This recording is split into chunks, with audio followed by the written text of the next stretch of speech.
I've done two different types of equity deals. I want to talk about those today, what I've learned, what my opinion is, what I would do differently, and then just overall how I feel about the whole situation.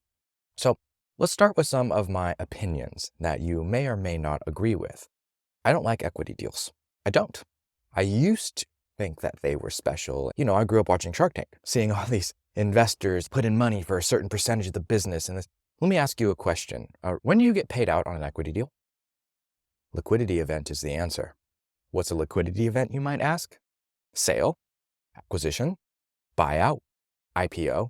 Yeah, most stuff can fit into that category. Most companies don't ever do those things. Most companies don't IPO. Most companies don't get bought. Most companies don't have these liquidity events, which leads me to my next point. You can't eat equity. You can't eat equity until you get to a liquidity event. Let's unpack that really quick, because what that means to me is that your equity is worthless until a business is sold. Your equity is worthless until a business IPOs. Your equity is worthless until you get acquired or some sort of rearrangement of the capitalization table occurs. Your equity is worthless. I've looked at it in a couple different ways because people have offered me equity for their business or to buy into their businesses before, but I have never really taken them up on that. And then people have parts of my business as equity owners, and I'm like, you're not going to get paid until we sell. It's a long time. It's a long time to not get a return on your investment. And the likelihood of getting that return as time goes on, it goes down and down. So it's really interesting looking at it from like a risk versus reward type of standpoint. There isn't a set multiplier. There is whatever you're able to achieve and however much value you're able to create while the business exists. Okay, so let's back up a little bit. That's my opinion, equity, right? You can't eat it and you don't get to realize the gains until there's a liquidity event that happens. So then why do people do it all the time? I think that's a really good question. I think there's a couple reasons. One is glamour and ego. Second is I was just naive, right? Naive thinking that it's the way to go. And three, there's no upfront capital expense to the business owner, right? So think about it from the business owner's perspective. You have no cash. You have a great idea. You've got a great team. You're executing. You have nothing to give aside from promises. The only thing that you can offer to somebody in exchange for money is the promise and sharing in the upside of what you're building. And that's really why investors will purchase equity from a brand, or why investors will give money and invest money into a business or a piece of equity so that they can get paid back when those promises are met. When the entrepreneur does what they say they're going to do, that's when investors get paid back. So if you're looking at it from that perspective, it's like, whoa, a lot of this really depends on the business, but mainly the entrepreneur themselves. Yes. Okay, so let's talk about, now that my opinions are out of the way and like how I feel, and I just want to make sure that was clear as we go into this discussion, because I don't want you to think that I'm totally against equity deals. I'm not. I think that they can be great in the right situation, in the right circumstance. But do I prefer them? I don't. I prefer them as the brand because you get the better end of the deal, but I don't prefer them as the investor. So much so that, and we'll get this out of the way too, when you look at the vision, the business plan for Operator Academy and Vanader and what we're trying to accomplish here, if you look in the end game section, and you can all see this, by the way, it's in the examples section of the business plan templates in the legal docs in Circle. But if you look at the end game there, what's our exit strategy? What's our plan? What are we going to do with all the profits that we've generated? We are going to do the opposite of buying equity in businesses. We are not going to be investing in people's brands like other people that I know in this space. We are going to take those profits and we are going to buy businesses to serve our customers in a different, new, and unique way. So let me explain what I mean. Let's say Nick, right? Forefathers Apparel. Let's say that he starts crushing it. He joins Operator Academy. He applies everything. The business it's showing record profits. It is growth trajectory. It is amazing. And he says, Evan, I would love for you to take 5% in this company, buy in at this valuation, and advise and expertise and wear our shirts in your content, which is a reasonable deal. And it would be smart, honestly. However, that's not what I'm interested in. I'm not interested in potentially getting a piece of the upside of the business down the road. It's just, It's too risky and it's not the game that I want to play, right? I want to play a different game.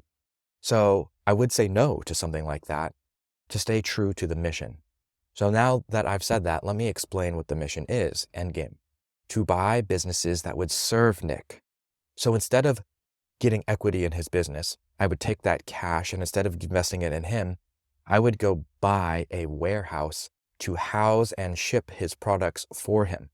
I would buy the warehouse and put a manager in place, understanding that business, and I would purchase one and I'd be like, no, instead of like me investing, like just use our people, use our business, use the businesses in our network that we own. We can give you favorable rates and I can guarantee you that the people put in place are killers and they will do right by you. So Nick would get an affordably priced, high quality partner or service to help him grow his brand even more successfully. And we would get paid when he pays that company as a service. This does a couple of things. One, it sounds more fun to me because we get to own a bunch of different companies. Mergers and acquisitions sounds like a ton of fun.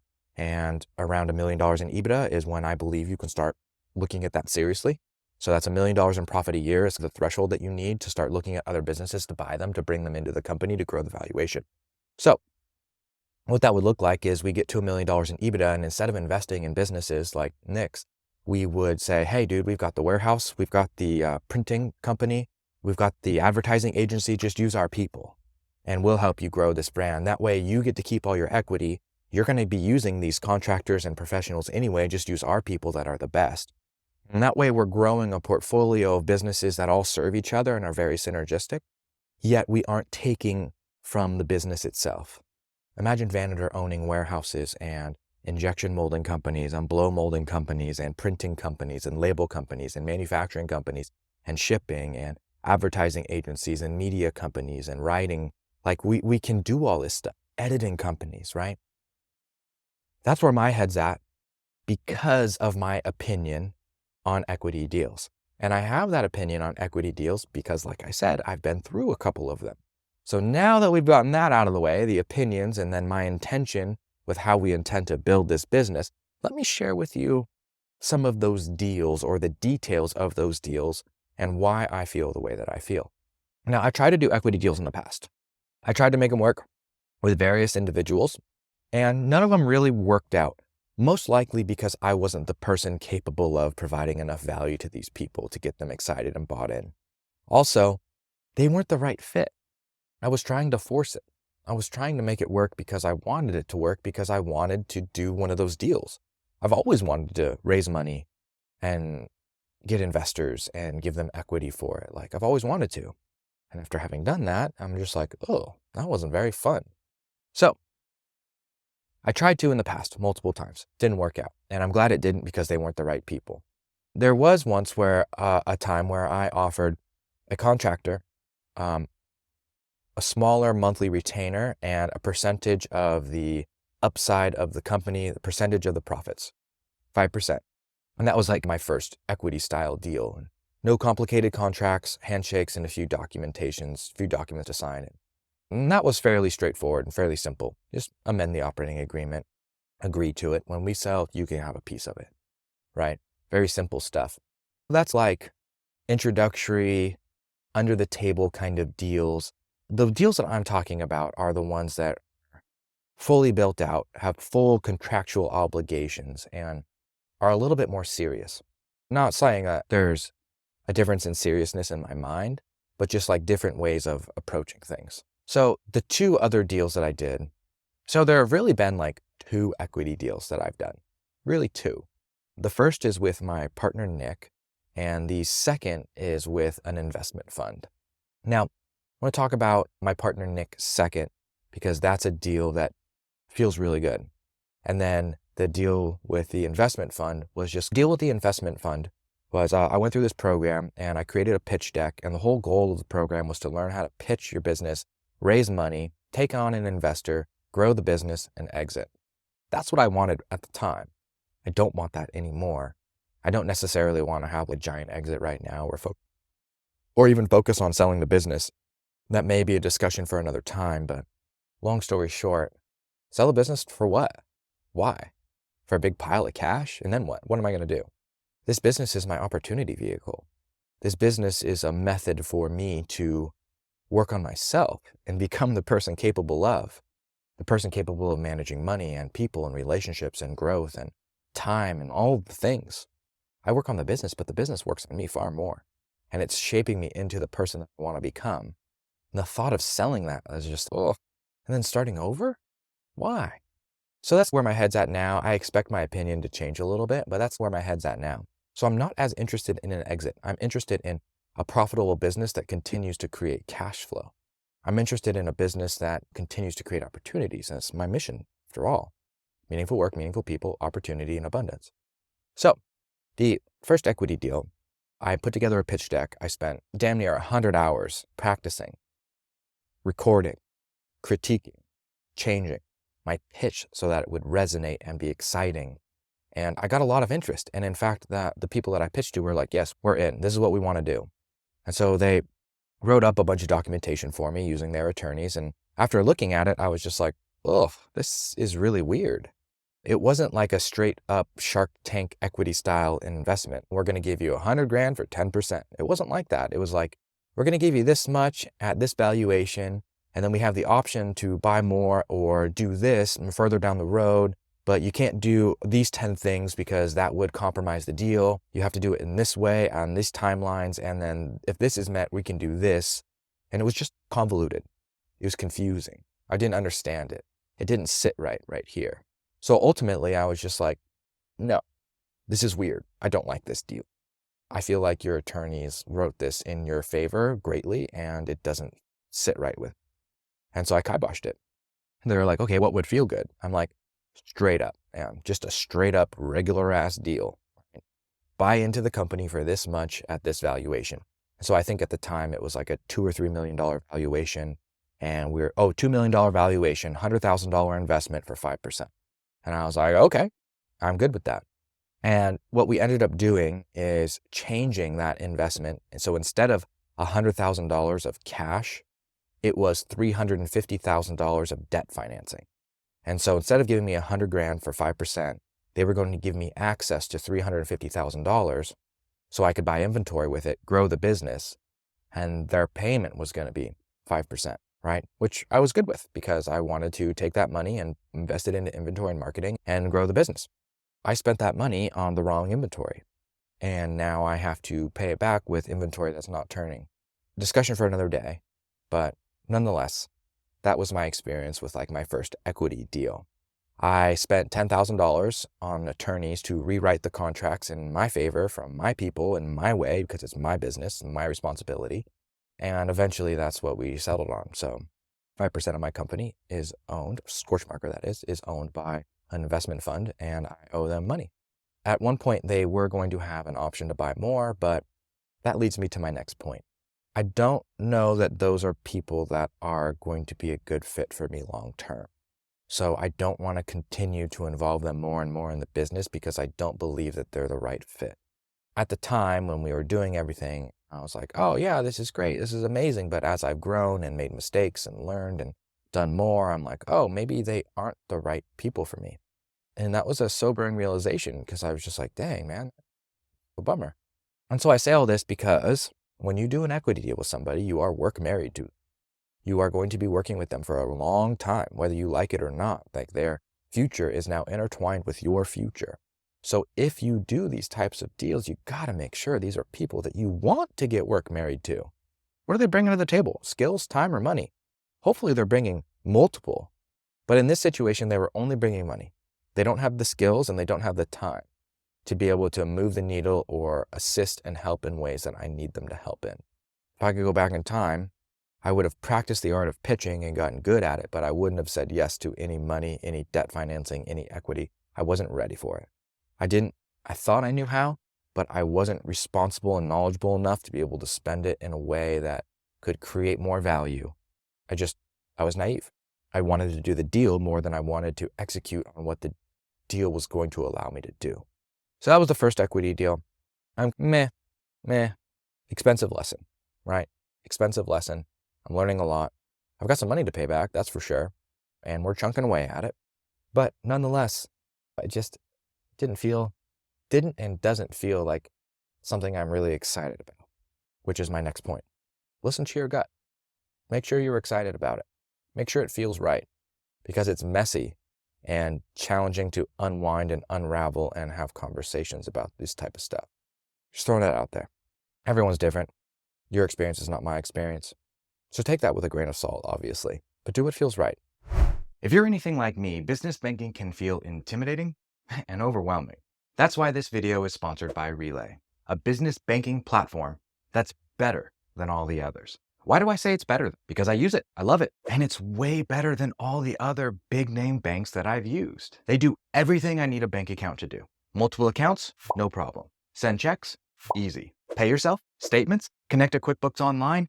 All of it. It's taken me years to find a banking partner like Relay. So I reached out to them. I asked them if we could work together to sponsor this video because I enjoy and use their products so much. And I know that if I spread the word to you, there's a chance you'll get to experience what I've experienced. Stress-free online business banking. The setup is super easy and can be completed from your computer at home. All you need is your LLC paperwork and your EIN. After a short application process, you're done. There's no monthly fees, there's no monthly minimums, there's no account minimums, there's no minimum balances, there's no hidden fees. Big thanks to Relay for sponsoring this video. I'll leave an affiliate link in the description so you can get set up with your very own business bank account from the comfort of your home. Now, let's talk about the second equity deal that I've done, which I am actually quite pleased with. And that's with my partner, Nick. Nick gets 10% of the business, Scorch Marker, and he is coming in as the CMO. He is bringing skills and time to the table. He is not bringing money, which arguably is more valuable to me because I need his expertise. This is a guy who has taken over 20 companies from $1 million to $10 million in sales through strategic sales and marketing. Like, he is a CMO, a chief marketing officer through and through. He gets it. He knows Google and Meta, and he understands ad platforms and the numbers and the analytics. He's a very complementary skill set to me, like super complementary. We are both into the same things, but we have very different skill sets and ways of going about doing business. So we are very complementary. So it was great synergy. I invited him into the business. He gets 10% of it. When we get to 15 million, he gets 15%. When we get to 20 million, he gets 20% of the business. We set that up in a way to be, he also is getting a small salary too, by the way. When things got tight and challenging, like, he stopped getting paid, just like when I stopped getting paid. Like, he knows that we're in this together. We are building an asset that we are going to co-own. When the going gets tough, we both pull back and don't get paid. That's the kind of partner that I needed. So his job is to own the sales and marketing side. My job is to own the product and operations and content side. And we work together on this, knowing full well that there will probably come a time where we are more equal in terms of equity because we are both putting in like the hard work, like we are both doing it. That partnership I feel really good about, and I am more than happy to give him his fair share. And he didn't even put in any money. Do you know why? Because he fucking shows up. That's why. Because he's just there. He gets the work done. He cares. He shows up. He puts in effort. He thinks about it. He gives it attention. He gives it his time. And when he applies his attention and his time, it does good things. I've learned so much from Nick. He has taught me so many valuable skills and so many great ways of looking at things. He's the one that taught me how to do all my financial reporting, like big boy style with his dashboard, and understand AOV to CAC and budgeting and like all of these things that are absolutely essential to get to the next level that I didn't know. And he brought those skills to the table. He brought relationships. He brought expertise. He brought patience. He brought friendship. Like, he's helped me put together our mission and vision and values and do all of these incredible things. He shows up. And that is what is most important to me. Effort and attention. Showing up, man. So, of all the equity deals that I've talked about, that one is by far my favorite because I feel like I really truly have his buy-in, his attention, and he gives a shit. And that's the point I really want to make with this discussion. Equity deals can work. They can align people. Just make sure it's the right person. I didn't know what the right person looked like until I found Nick. And Nick is, oh my gosh, he's the right person. And I tell you why I believe that he's the right person. Because I want to give him more. I want to give him more. I don't want him to have less. Whereas the other deal, I would prefer that they had none or less instead of more. But with Nick, like, I want him to have it. I want him to have more buy-in. I want him to be a part of it. I want him to join me and get even more involved because it's so synergistic and it's so fun. Moving forward, I am now looking for those types of relationships, the type of people who make me want to be with them. I want to call them up on the phone. I want to talk with them. I want to be their friend. I want them to come visit me in the Redwoods and do our masterminds together. I want to call them when I'm driving home from the post office. I want to talk to these guys. I want them involved. I want their buy-in. That is what I now look for, and that's what I think that you should look for. People who can bring skills, money, and time to the table. And money is arguably the least valuable. When it comes to skills and time, that's what I really needed. And I found that's what a lot of us need anyway, because I wasn't ready to take on that money and spend it. I didn't have a clear enough plan. I thought I did, and so did they, but I was wrong. I was just wrong. So let's back up and let's unpack this whole thing. My opinions on equity are probably different than a lot of people's out there, and I have very little experience with this. I've only done it a handful of times and worked through these contracts and read through them and figured out how we were going to execute on this. Oh, actually, you know what? Before I recap, let me tell you how it works with Nick and I and in Scorch Marker so that you can better understand how people get paid when they own equity in the business. Okay, so yes, you do own a percentage of the company, but you don't get paid on shit until there's a liquidity event, and there may not be a liquidity event with Scorch Marker for a long time. So here's how we've structured it. We set aside 5% of all top line to go into the profit account because we use profit first accounting. That 5% gets distributed every single quarter. Depending on your percentage of ownership in the business, you get a piece of those profits every time we disperse them, every quarter, based on the amount of equity that you own in the business. So if you have 10% of the business, like Nick, he will get 10% of the profits when we distribute them. That's how we pay out our members and our equity holders in real time. And then, of course, percentage-wise, based on when we have that liquidity event, when we sell or when we get acquired or when we IPO, which I'm not interested in as of now. So that's how we've structured things in the operating agreement and just amongst each other to get a little bit while we're working on it. Now, we also take a small salary from Scorch Marker, but right now, nothing crazy. If anything, maybe like a couple $1,000 a month. But right now, we've decided to forego that, to put it back into the business to grow it as opposed to taking out of it. So the only money that we really make from Scorch Marker in the meantime while we're in growth mode is those profit distributions that we take in the quarter. Anyways, let's unpack this and back up and touch on the original points that I had. My opinion on equity, the equity deals that I've done, what it's looked like, and why I feel the way that I feel.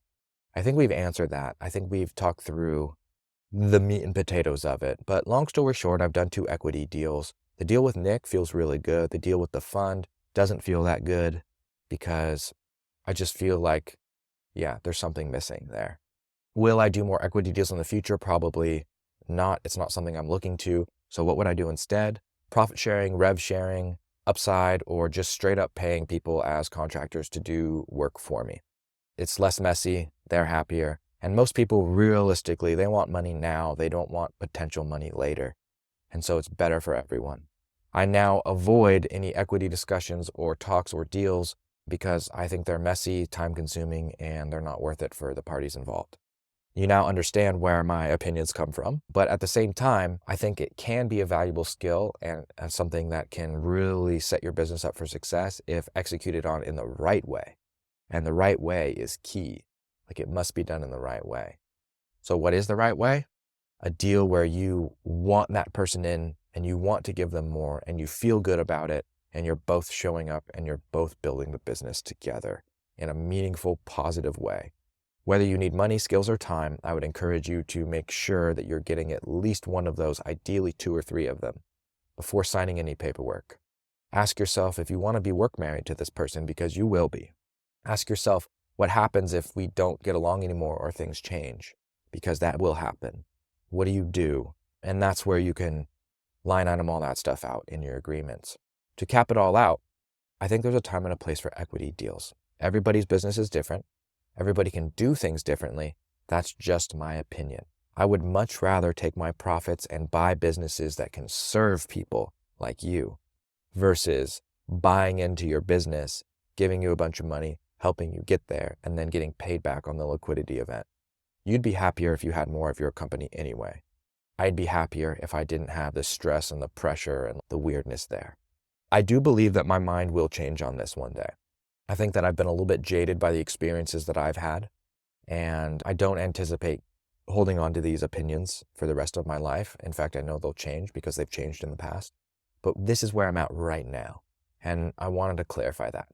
If you have any questions on this type of stuff, or if you are going through it and you want to see contracts or talk to me about the attorneys that I used in the process or what I found to be true or not true and that stuff, feel free to message me and reach out. But otherwise, I think that's it. I think that's a good breakdown of the deals that I've done and where my head's at, how I feel about it, and my big takeaways from having gone through the process out of everything. And I'll end with this, which is the most valuable thing that I learned from the whole process. The most valuable thing that I learned was learning how to pitch, learning how to get people excited about my business. That's a skill that I will be able to use for the rest of my life. That is by far the most valuable part of the process. That and understanding the reality of what it's really like. It's not all sunshine and rainbows all the time. It's work. It's challenging. And expect it to be work and be challenging. It's never going to be just perfect and smooth all the time. I watched a YouTube video on Shark Tank, like where are they now type of stuff, and they studied all the deals, like what percentage of deals like actually went through, and it was like 1%. Most deals end up falling through. Most deals end up not working out. Most deals, like they'll say yes in the TV show, but after due diligence, they don't work out. And most of the deals that they do get, they don't make money. There's only been like a handful of Shark Tank deals that have been like great investments, like less than 10. And they've done a lot. Throwing that out there for some perspective. Figure out what you need. Figure out what you want. Figure out what would make you feel good about growing and building this business and chase and go after that. That would be the big takeaway from this. Equity isn't all that it's cracked up to be. All right, let's talk some numbers. I'm going to include TikTok Shop now. We're going to talk about TikTok Shop every time we talk about the numbers. So that's Shopify, Amazon, TikTok Shop, and now retail. So we have 4 to choose from: sales figures and conversion rate.